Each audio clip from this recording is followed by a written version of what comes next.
buenos días, maestra. Mi nombre es Mara Saraí Guajardo Velázquez. Es un gusto hacerle la entrevista. ¿Sí se puede presentar, maestra? Con mucho gusto. ¿Se puede presentar, maestra, su nombre, sí? Es que se cortó de nuevo. Me disculpamos. Bueno, me llamo Isabel Espinosa, soy psicopedagoga, tengo más o menos como unos 30 años de experiencia en educación, en todos los niveles, en educación preescolar, primaria, secundaria, preparatoria, universidad y maestría. Y soy autora de libros de preescolar también.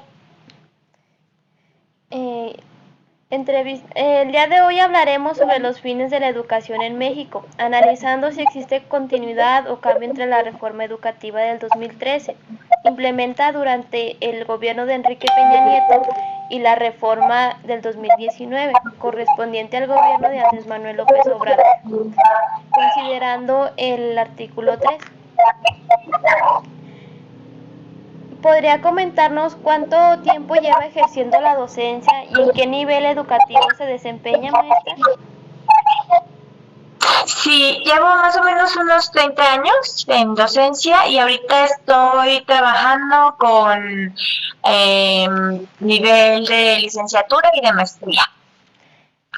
Desde su experiencia, ¿cómo considera que ha cambiado el papel del docente en los últimos años?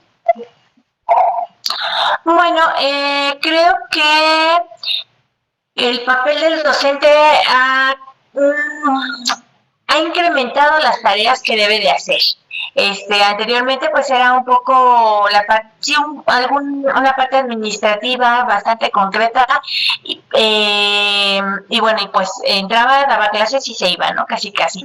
Ahora ya es un poquito más compleja la actividad, ya tiene que estar con diferentes tipos de alumnos, tiene que poner atención en cuáles son los que se están rezagando, entonces, y ver por qué, ¿no? Las posibles causas. Entonces, creo que ya el papel del docente ha tomado un papel más protagónico. Sí, maestra.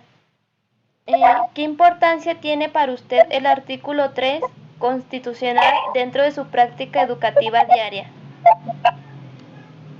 Hay algo muy importante porque pues nos recuerda que al final de cuentas todos los seres humanos tenemos derecho a la educación. Entonces eso hace que tengamos presente que tanto las personas con discapacidad o las personas de bajos recursos o las personas con diferente género, etcétera, pues tengan este acceso. Desde su punto de vista, maestra, ¿cuáles considera que son los principales fines de la educación en México? Los principales fines de la educación pienso que tienen que ver con parte de la comunidad. A partir de la cual el alumno se desarrolla para que sirva a la comunidad. Eh, es un círculo en el que el alumno recibe de la comunidad de todas las posibilidades. Lo objetivo es que él, con su trabajo, con sus estudios, con sus conocimientos, pues dé algo a la comunidad también. ¿Cree que actualmente la educación busca más el desarrollo integral del alumno o el cumplimiento de estándares académicos? Yo creo que es más la parte de que el alumno esté bien, que el alumno esté sano, tranquilo, más que los conocimientos. Creo que los conocimientos se han dejado un poquito de lado en este nuevo programa. ¿Por qué lo considera, maestra?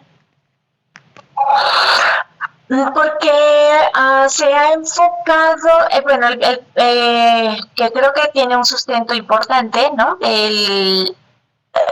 Hubo un rezago educativo muy fuerte a partir de la pandemia y el rezago hizo que se hiciera también una brecha educativa más amplia también. Entonces, dentro de un salón de clases, pues está el niño que seguramente el papá estuvo o la mamá estuvo ahí presente todo el tiempo y le podía ayudar y demás, pero también está el niño que pues los papás no sabían qué era lo que estaba viendo, qué era lo que estaba haciendo y cómo ayudarle.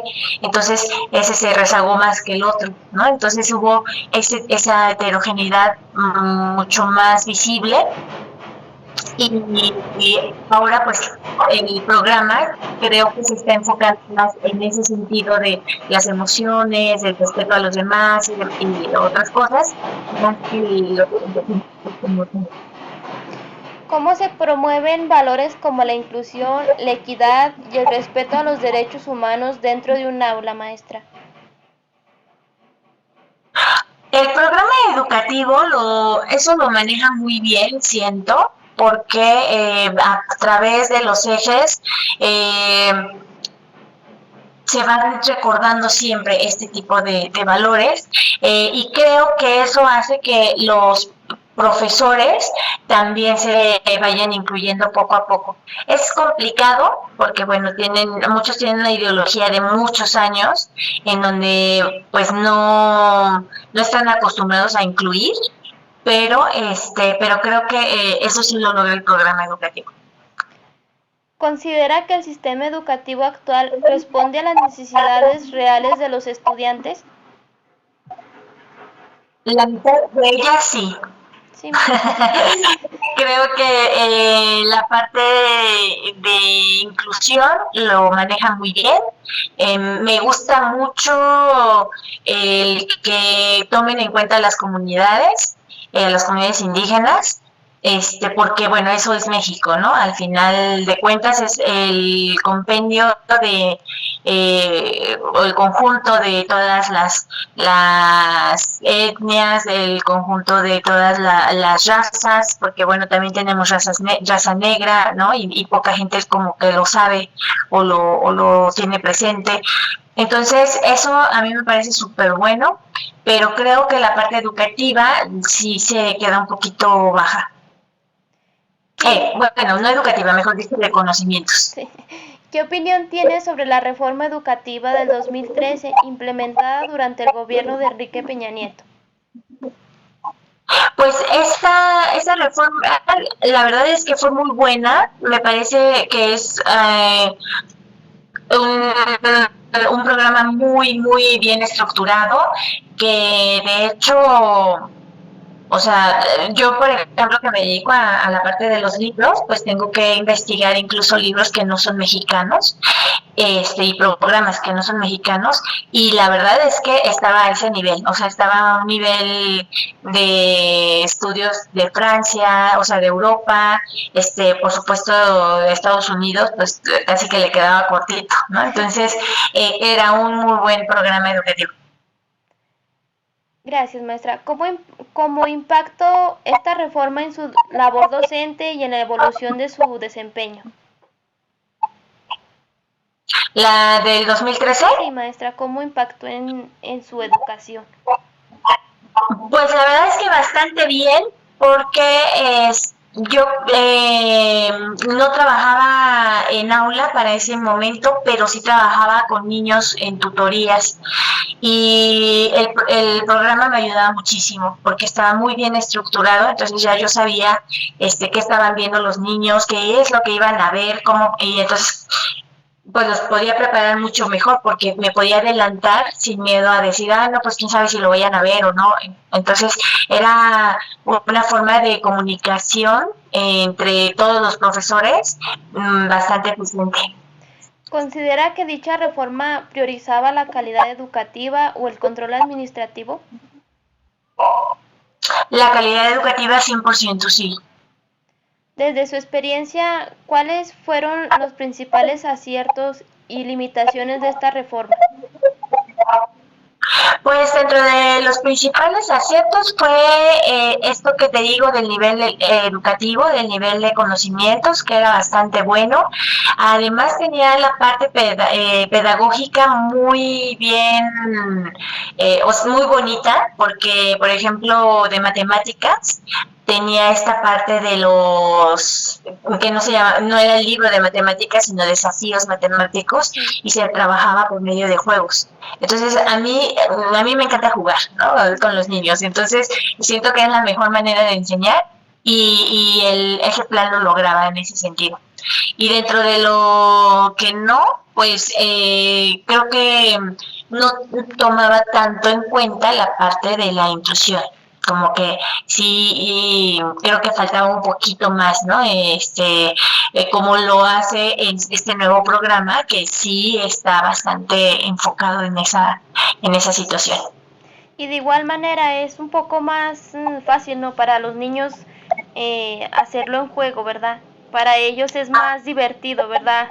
No es tan, ay, pues los números, no, ahora era más con un juego, con algo, ya ahorita ya no, y ahora es más, pues normal, ¿no? O sea, ya es más como como una tipo regla, ya, ese es el número que va y ya no es como antes.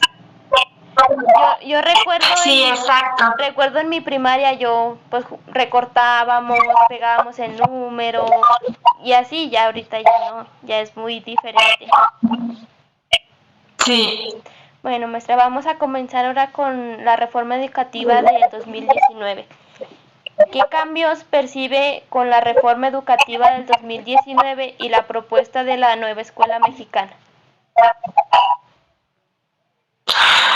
Pues dentro de los cambios está la parte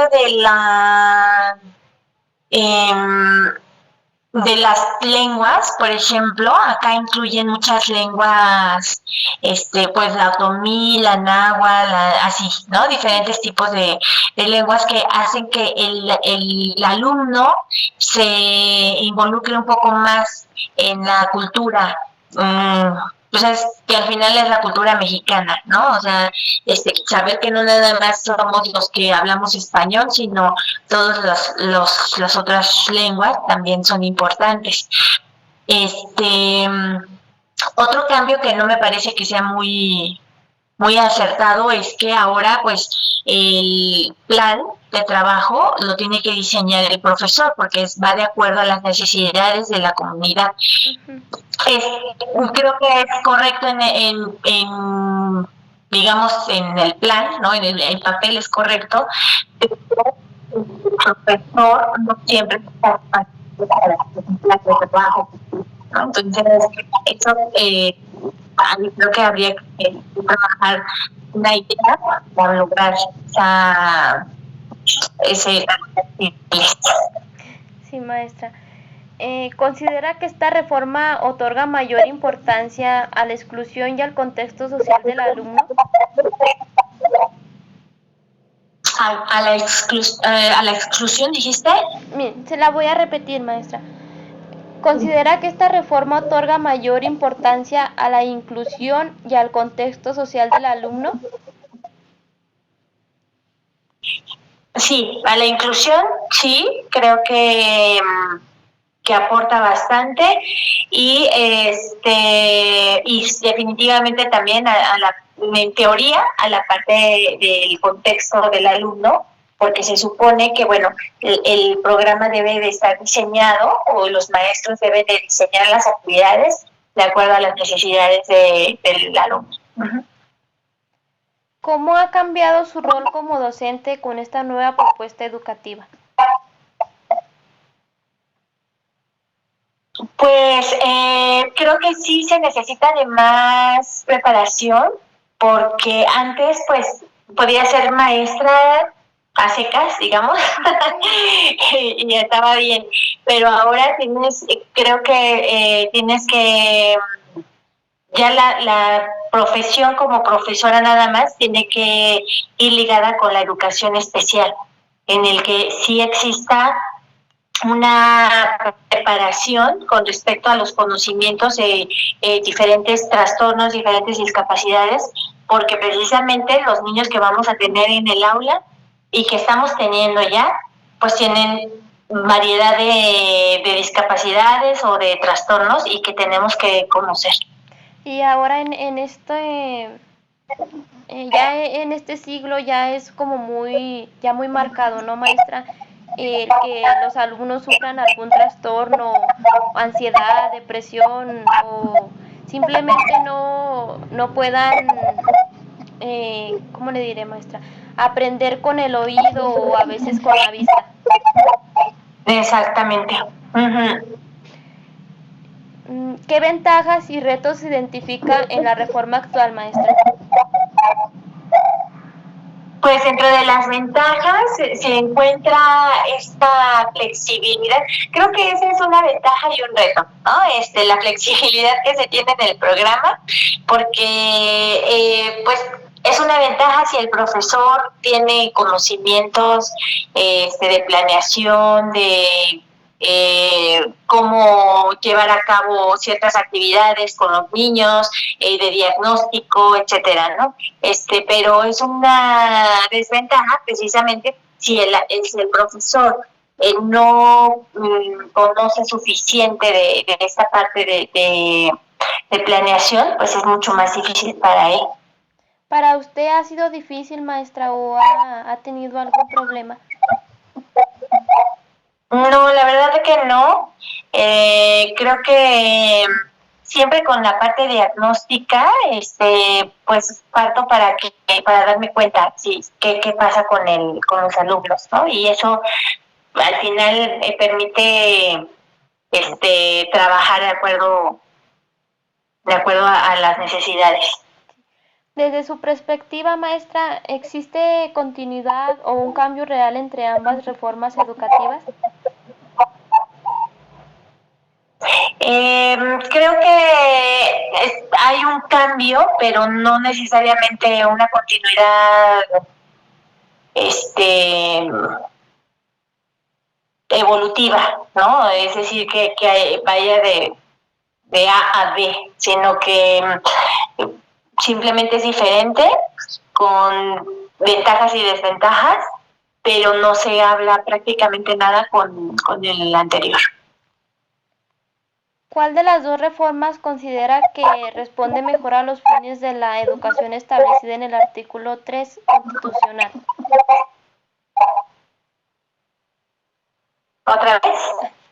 ¿Cuál de las dos reformas considera que responde mejor a los fines de la educación establecidos en el artículo 3 constitucional? La segunda, definitivamente. Creo que sí, la segunda se basó bastante en ese artículo para la planeación. Uh-huh. ¿Y qué cree que le faltaría a la de Peña Nieto? Pues la parte de inclusión creo que me gustaría más, ¿no? Porque al final en el mundo ideal no debería de haber no debería de tenerse que poner en algún lugar esta parte de la inclusión, pero bueno, creo que sí me gustaría que tuviera, por ejemplo, esto de las religiones, la parte de las lenguas, la parte, no sé, como este tipo de cosas que tiene la NEM, eso le faltaría a la del 2013. Y de igual manera es algo importante, ¿no, maestra? El saber las lenguas. Uh-huh. Ya que debemos de saber, de entenderlas, porque muchas veces se necesita. Y ya ahorita en estos tiempos ya se están perdiendo mucho esas lenguas. Ya muchas personas ya no las tienen o ya no las saben. Es correcto. ¿Qué aspectos considera que aún deben fortalecerse en el sistema educativo mexicano? ¿Y qué aspectos deben fortalecerse? Sí. Creo que se debe de fortalecer la parte cognitiva y de habilidades cognitivas, metacognitivas. Se enfocó muchísimo en la parte social, pero muy de lado la parte cognitiva, ¿no? Sí tiene esta parte de, bueno, atención a o promover la lectura, pero creo que además de eso, pues faltan muchas otras cosas que se requieren. Y bueno, principalmente eso. ¿Qué aspectos, finalmente, maestra, ya para terminar, qué mensaje le daría a los futuros docentes sobre su papel en la educación actual? Pues creo que un mensaje que a mí me parece importante es que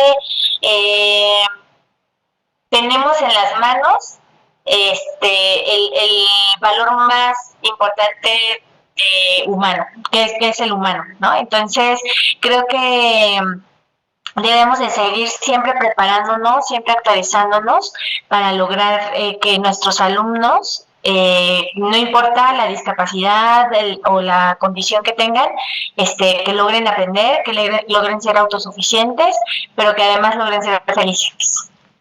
Bueno, le agradezco mucho, maestra, por habernos dado esta entrevista, por habernos explicado un poco y dar su punto de vista sobre este tema. Se lo agradezco mucho, maestra. Que pase buena tarde. Bye, maestra. Es Mara Saraí y te agradezco mucho por haber tomado la entrevista, por haberme permitido que hayas estado en esta entrevista. El día de hoy hablaremos sobre los fines de la educación en México, analizando si existe continuidad o cambio entre la reforma educativa del 2013, implementando durante el gobierno de Enrique Peña Nieto, y la reforma del 2019, correspondiente al gobierno de Andrés Manuel López Obrador.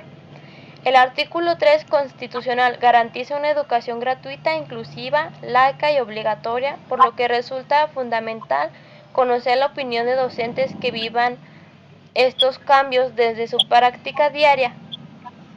¿Te puedes presentar, Nay? Claro que sí. Bueno, buenas tardes. Mi nombre es Nayeli de Rosario López Díaz. Soy licenciada en Pedagogía. Actualmente estudiante por la misma universidad en la Maestría de Educación. Tengo alrededor de 13 años de servicio frente a grupo, 8 en educación particular, en primarias, y actualmente tengo 5 años trabajando en el nivel de secundarias en el sector público, en una comunidad de la Sierra Norte de mi estado, que es Oaxaca. ¿Podrías comentarnos cuánto tiempo llevas ejerciendo la docencia y en qué nivel educativo se desempeña? Alrededor de 13 años, como mencionaba hace un rato, y actualmente estoy cumpliendo mi 5.º año en el nivel de secundarias. ¿Qué importancia tiene para usted el artículo 3 constitucional dentro de su práctica educativa diaria? Pues yo creo que el papel de nosotros como docentes ha cambiado de manera significativa en los últimos años, ya que antes el maestro, éramos vistos como transmisores de conocimientos, y pues en la actualidad se espera que seamos un mediador del aprendizaje, que seamos orientadores socioemocionales y agentes de cambios dentro de nuestra comunidad en la que nos desempeñamos. Aparte de enseñar los contenidos, debemos de atender la diversidad que existe en el aula, ya que como bien sabemos, ya se permite la inclusión dentro de las aulas, incluir las tecnologías, los valores y responder a diferentes contextos que tenemos. ¿Qué importancia tiene para usted el artículo 3 constitucional dentro de su práctica educativa diaria? Yo considero que es muy fundamental nuestra vida educativa diaria, ya que nos orienta sobre la educación y, como mencionabas hace un rato, ¿no?, promueve la educación laica, gratuita, obligatoria, inclusiva y con enfoque en derechos humanos. Yo creo que también refleja promover el respeto, la igualdad, la justicia y el pensamiento crítico en todos los estudiantes. Gracias, maestra. ¿Cuáles consideras que son los principales fines de la educación en México? El principal fin que considero es el desarrollo integral del ser humano, crear ciudadanos críticos, responsables y tratar de construir una sociedad más justa y equitativa, ya que no solo debemos de preparar alumnos académicamente, sino también preparar seres humanos que puedan enfrentarse a la vida, siempre y cuando se respeten los valores, las habilidades sociales y la conciencia social. ¿Cree que actualmente la educación busca más el desarrollo integral del alumno o el cumplimiento de estándares académicos? Existe, creo, a mi punto de vista, creo que existe una tensión entre el desarrollo integral del alumno y el cumplimiento de estándares académicos, aunque siempre se ha enfatizado la formación integral, la práctica, y pues en todas predominan las evaluaciones, los indicadores que tenemos que cumplir en el aula, y sin embargo como docentes siempre es importante que tratemos de priorizar el aprendizaje significativo en nuestros estudiantes, así como su bienestar. ¿Por qué lo cree, maestra? ¿Perdón? ¿Por qué lo cree, maestra? Bueno, para mí es importante priorizar el aprendizaje de mis alumnos para que tengan las herramientas básicas y puedan enfrentar una vida laboral, ya que en la comunidad donde yo trabajo, los alumnos, en la mayoría de los casos, únicamente terminan su educación secundaria y muchos de ellos se dedican a trabajar, ¿no? A lo que es el campo. Entonces, para mí es importante que los alumnos aprendan los conocimientos básicos para poder enfrentarse, una vez terminada la educación secundaria, al mundo laboral. ¿Cómo se promueven valores como la inclusión, la equidad y el respeto a los derechos humanos dentro de su aula? Mediante el trabajo colaborativo, el respeto a la diversidad de opiniones, a la adaptación de las actividades de mis estudiantes y a la resolución pacífica de conflictos, ya que como te menciono son jóvenes, es donde en la edad donde 12, 15 años, donde actualmente pues se generan diferentes tipos de conflictos, ¿no? O por las diferencias de familia, que es donde es parte de las características de la comunidad donde laboro. ¿No? Siendo una comunidad muy pequeña, las mismas familias no permiten que haya un tipo de amistad entre ciertos alumnos por cuestiones personales. ¿Considera que el sistema educativo actual responde a las necesidades reales de los estudiantes? Sí. ¿Por qué? Porque existen diferentes avances en el enfoque humanista, pero pues actualmente tenemos muchos retos como son la desigualdad social, la falta de recursos, es en el caso de lo que te podría yo hablar de acuerdo a mi experiencia, ¿no?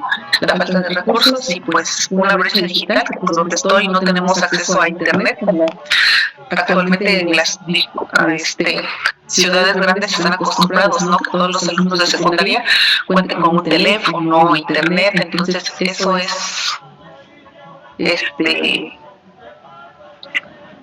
que siento lo que está pasando. ¿Qué opinión tiene sobre la reforma educativa del 2013 implementada durante el gobierno de Enrique Peña Nieto?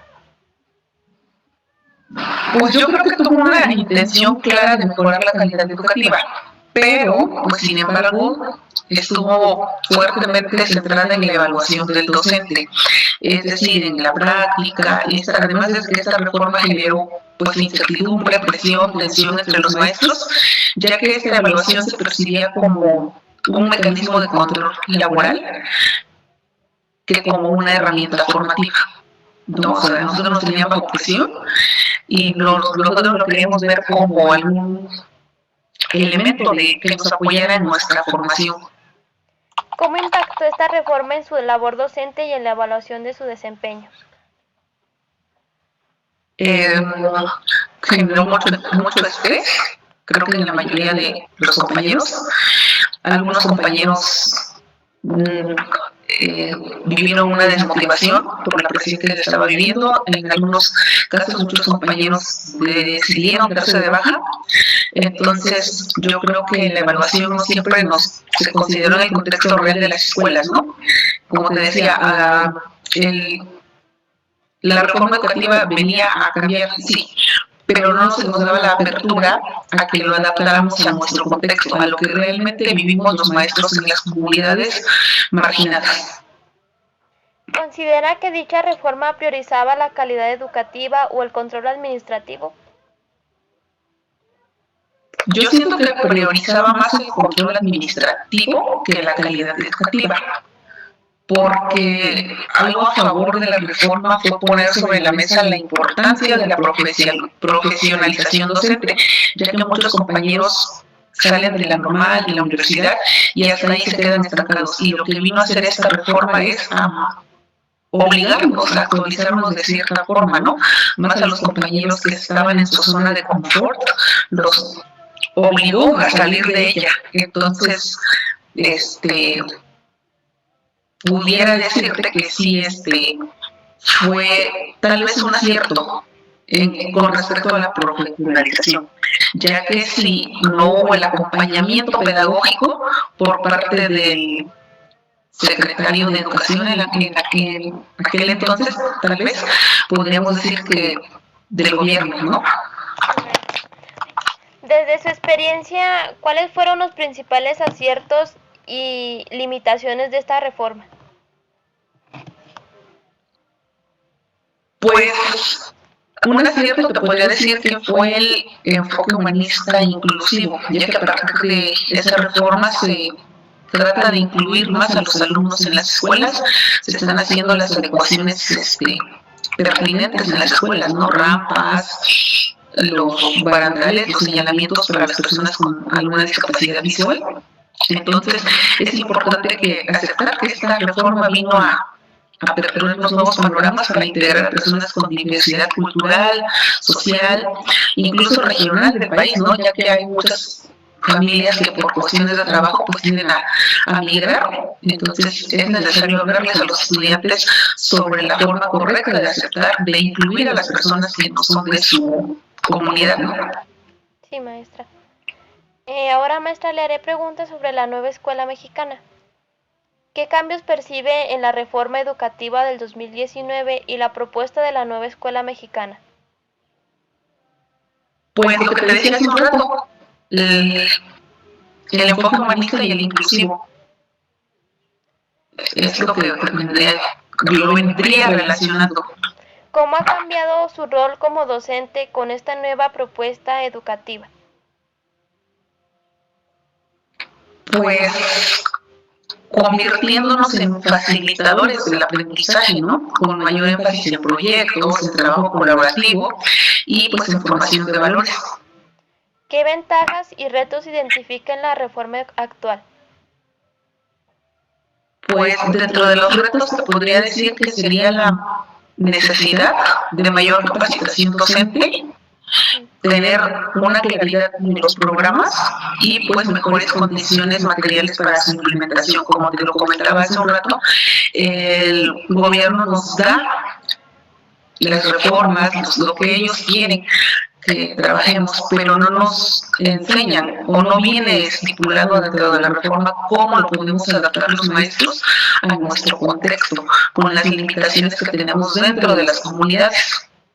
Desde su perspectiva, maestra, ¿existe continuidad o un cambio real entre ambas reformas educativas?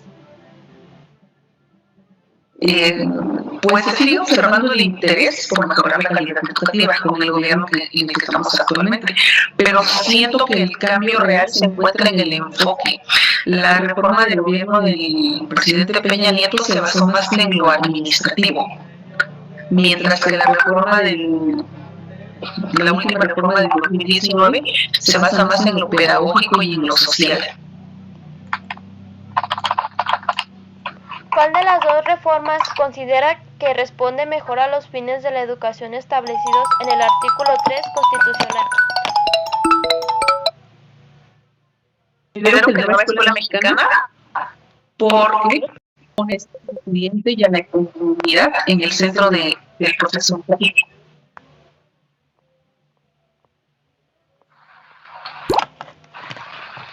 Sigo con la siguiente pregunta, maestra. ¿Qué aspectos considera que aún deben fortalecerse en el sistema educativo mexicano? Sin duda, la infraestructura escolar. Creo que hay muchas escuelas, empezando por la mía, que no contamos con la infraestructura adecuada para atender a los alumnos, y eso incluye lo que te mencionaba un rato, crear espacios dignos para los alumnos con capacidades diferentes o con alguna necesidad especial, ¿no? La atención a la diversidad, y pues obviamente la coherencia que hay entre lo que se dice y lo que hace un maestro, o lo que se dice y lo que hace nuestro gobierno. Para finalizar, maestra, ¿qué mensaje le daría a los futuros docentes sobre su papel en la educación actual? Pues principalmente que no desistan. Muchas veces he leído comentarios que les dicen un maestro no es bien pagado, pero finalmente si están ustedes en este camino y lo eligieron es porque les gusta, ¿no? Y creo que los que estamos aquí es porque queremos ser el cambio de lo que mencionaban los anteriores maestros, ¿no? Porque en la actualidad ser docente en la actualidad pues implica un compromiso, tener vocación, sensibilidad social y una constante actualización, ¿no? Más que enseñar los contenidos y enseñar números, matemáticas, a leer, pues enseñan a las personas para construir pues un futuro, ¿no? O sea, lo que te decía hace un rato, es crear ciudadanos que sepan defenderse ante las adversidades. Si bien no tienen la oportunidad de seguir estudiando, pues que sepan tener las armas suficientes para poder enfrentarse a un mundo laboral. Le agradezco mucho, maestra, por haberme dado la oportunidad de haberle hecho esta entrevista. Le agradezco mucho su experiencia y sus reflexiones. No, al contrario, fue un gusto poder apoyarte y pues échale muchas ganas. Estamos en este camino de la docencia y pues algún día te tocará estar de este lado. Gracias, maestra.